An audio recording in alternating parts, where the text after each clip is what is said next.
Download our app available from the App Store and Play Store. Hello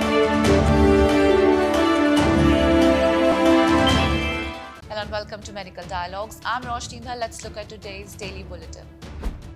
The Enforcement Directorate has held searches at a private hospital here and collected incriminating evidence over alleged embezzlement of funds, official sources said on Saturday.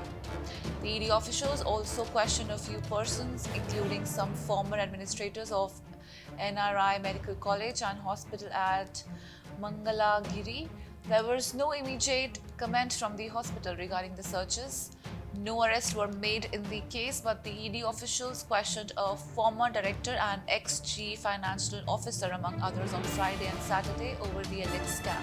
4 teams of ED officials arrived from New Delhi and carried out the operation for over 27 hours. The ED teams also found out that a large sum of money collected from COVID-19 patients in 2020-21 through excess billing was not entered in the hospital records.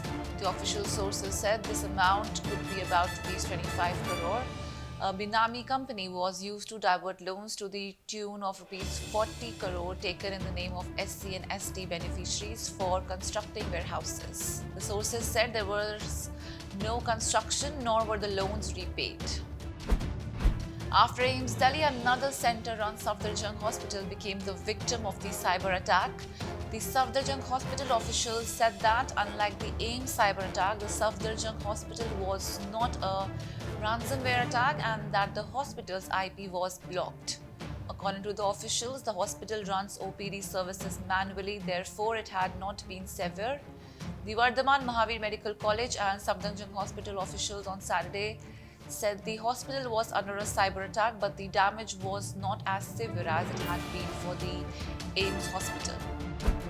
In a shocking incident, a first-year MBBS student belonging to the Dalit community recently committed suicide on Saturday by hanging himself to death in his hostel room at Firozabad Medical College. On the basis of the complaint lodged by the deceased student's father, who alleged that the medical college administration was harassing him for being a Dalit, the police has booked 5 people, including the principal of the medical college, in this connection.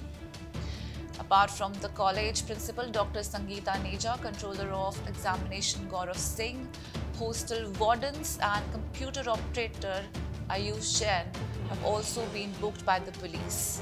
All of them have been booked under IPC sections 306 and 32V of the SCST Prevention of Atrocities Act.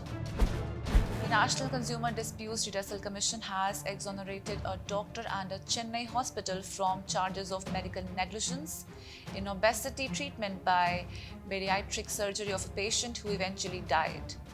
Presiding member Dr. S.M. Kantekar dismissed the case of medical negligence against Lifeline Hospital and the doctor, noting that the deceased patient's father, who paid compensation of 6 crore as punitive damages, failed to prove his case. In a nutshell, the allegations of the complainant were that the hospital and the doctor failed to categorize the patient's obesity, eligibility for surgery, negligently prescribed the dietary supplement OptiFast. The hospital hygiene was lost due to commercial venture by allowing film shooting in the same floor where operation theatres were located and the dusty construction activity. Some other allegations like medical record was fabricated, no pre-operative assessment, and the doctor was not qualified and inexperienced. As we all know, it's the Christmas season which is starting to ramp up. University of South Australia researchers are reminding people to actually prioritize a good night's sleep, as new research shows that a troubled sleep may be associated with risk factors for type 2 diabetes. So in the first study of its kind, researchers have found that people who actually reported trouble sleeping were on an average more likely to have indicators of poor cardiometabolic health, inflammatory markers, cholesterol, body weight, which all of this can contribute to type 2 diabetes. Now, empathy is the ability that actually allows us to perceive and understand another individual's emotions, such as joy, sadness, or even fear. Now, it is an essential human function for sociality, and its impairment has been observed in numerous psychiatric and neurological disorders such as autism, schizophrenia, and even Alzheimer's.